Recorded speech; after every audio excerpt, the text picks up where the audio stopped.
The second annual Capital City Cleanup's underway. Volunteers are gathering up 6 months worth of litter from streets and boulevards. This Sunday, hundreds more join in. It's the 20th annual River Valley Cleanup. Everyone's in the mood for a spring clean, but there are grumblings that once a year is just not enough, and Mark has been taking the reading on the city's filthometer. Tell me more. Well, apparently a lot of people think that despite the tons of garbage that's getting picked up in these annual cleanups, Edmonton still is too dirty. Now, you can see this sentiment in letters to the editor, there's talk on the street, and online. Filthy Edmonton, in quotation marks, is one of the top 10 most discussed topics at connecttoedmonton.com. Folks there say, for too long, Edmonton has been using winter as an excuse, that litter in Edmonton is worse than in other cities. And to paraphrase the mayor, maybe people now have a lower tolerance for crap. Sophie Yassishin is a retired school teacher in Edmonton and a dedicated block captain for Capital City Cleanup. It's not seasonal. It's not the winter. I mean, the snow does not bring this litter down, does it? I just don't understand it. All these people are intelligent. It's not that they're not intelligent. It just seems no respect must not be respect for themselves, since they don't respect the environment. And then how about this guy? He wanted to showcase his hometown for the entire world, but Steve Townsend's video became a lament about litter instead. I think that people are under the assumption that during the wintertime, if they toss stuff out of their car window, that somehow mysteriously it'll just disappear over the winter months and the snow will disintegrate it and do 1,000 years' work. But no, this doesn't happen, so I'm walking around my city and all I see is garbage everywhere. That's part of Steve Townsend's video, Litter City, and you can catch it on YouTube. No idea. Yeah, he started out with a showcase and turned it into Litter City. Okay, Ron, so what do you say? Shall we go out now and see what else is out there? Sure. Okay, come on.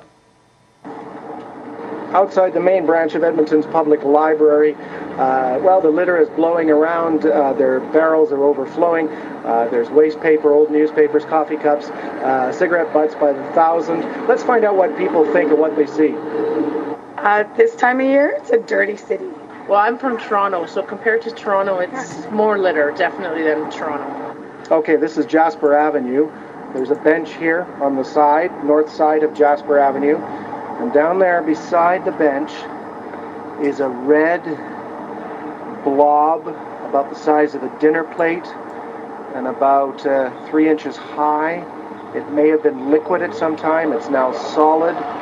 And I have no idea whether it was once alive, whether it had legs, wings, or whether it came from inside an animal. And various things have been stuck in it. There's broken glass in it. It may have been here for weeks or months, certainly not a question of days. And the question is, how long will it be here? Downtown now to the suburbs and to West Edmonton. Hundreds of new homes here, a new shopping center, very expensive landscaping. And along the boulevards, rolling like tumbleweeds, fast food litter. Now, some people around here think that students from local schools are responsible for the mess, but Carol Simmons, principal of S. Bruce Smith Junior High, says in fact her students regularly go out and clean up litter from the neighborhood. We've taken responsibility on a regular basis to clean our own backyard, if you like, because we know that if we build that awareness in our kids, we have a better chance for them becoming citizens that are going to care and take responsibility for this work. Which is great, except along all these kilometers of new sidewalks and pathways in this neighborhood, no one at City Hall thought about putting out trash cans. It's an effort. If we're going to educate our kids to put them in the garbage cans, there have to be garbage cans on the street for kids to access and do that. So again, we've been lucky. So who's responsible here? Is it City Hall? Is it fast food outlets? Is it the customers of those places? Is it construction sites, homeless people, local businesses? Well, if a blame is to be passed around very widely, then certainly the solution is to, Steve Townsend says, everybody should help out and pitch in. I just wanted to get across that people have to take the responsibility for themselves. They can't rely on their government or street cleaners to come pick up after them. They just got to find a garbage can and do it for themselves. And now it's your turn. Tell us what you think of Edmonton and litter. Give us a call, 468-7462, or edmontonam@cbc.ca.